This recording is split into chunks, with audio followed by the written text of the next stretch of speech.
In this video, I'll be showing you how to do a linear regression in Python. And these are the packages we need. So you should write all these down first. N here represents the amount of data points we have. So these are my X data points, these are my Y data points. And if you count the X data points, 1, 2, 3, 4, 5, 6, 7, 8. So that's what N represents. And in this video, I'm not going to be going too much detail about the theory behind the linear regression, but more into making a program that you can just copy and change the values of your X and Y and run, and you'll get your graph and your values. So everything I'm doing here is to satisfy this equation here, this matrix here, such that when we solve this matrix, we can get the linear regression graph and values. So firstly, we want to make x sum. So x sum equals to np.sum x. So basically, np.sum x here are just these values here made into a vector. Then we have y sum equals to np.sum y. And looking back at this formula here, this matrix, x sum refers to this, right? The sum of x's. Y sum refers to this, the sum of y's. So that's what those mean here. And if you look back again, we still have what? X squared sum and xy sum, right? So that's what we're going to do now.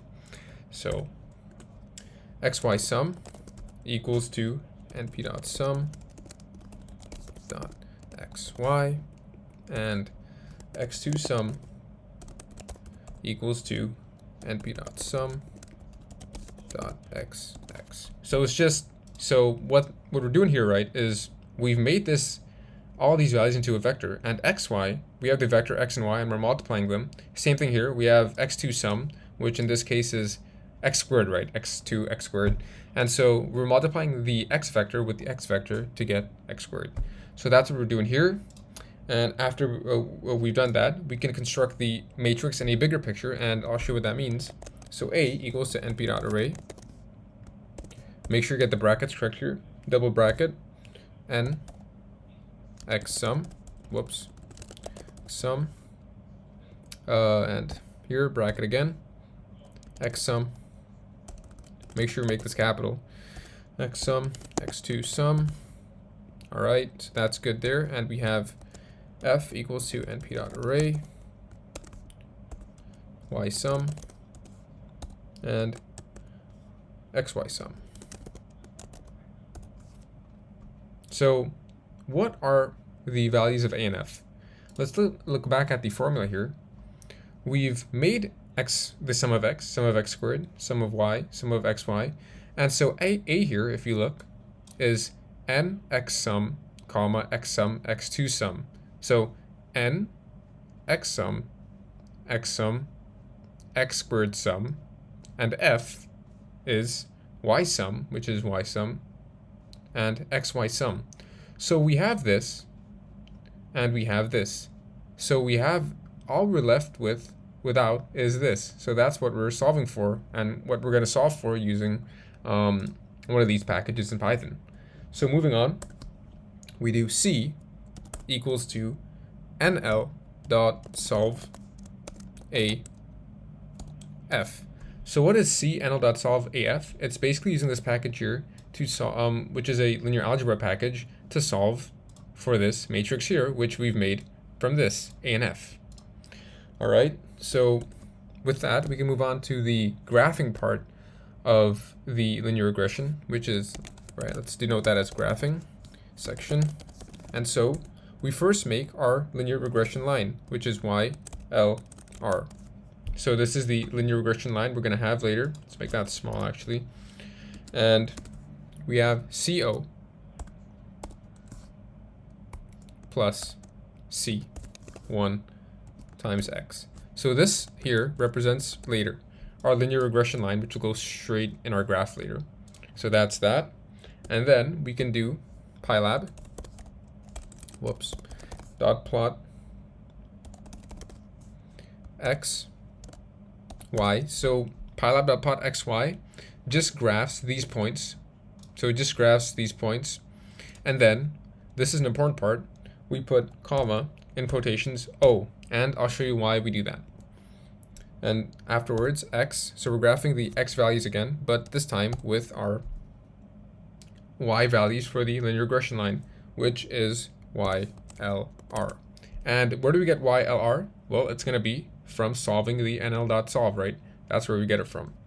All right. And then we do pylab.xlabel x. Same thing for y, pylab.ylabel y. Then plt.show. And all right, let's see how it looks. Let's graph this and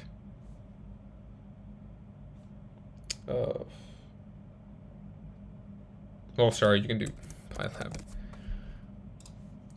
Okay, so if you look at pylab.show, there, that's our graph right here, which looks like this. So these are the x and y points, and here, this long line is our linear regression line. And again, why did I make this an O? You can make this D, and look what it does. D. Makes it diamonds. So it's just to denote the points for the x and y points, and you can make this S, so E, square. So it's just to label or to visualize the points in the graph. So let's leave that as O. And we've constructed our graph here, but how do we get the value for our y equals mx plus b value? So the y equals mx plus b, or specifically the m and b values, you can get from here. So let's print C, right? Print C, but to not make things confusing, here, which is b and m. So if we run this, this value here represents our b value, and this value here represents our m value. You know, we have our typical regression equation equals where y equals to mx plus b, right? So in this case, y equals to m, which is here 0.4285x plus b, which is this equation. Which is this value here. So 2.333. So that's the equation for the linear regression, and this is your graph. So yeah, that's it for this video. If you have any questions, you can always ask me in the comment section below. Thank you.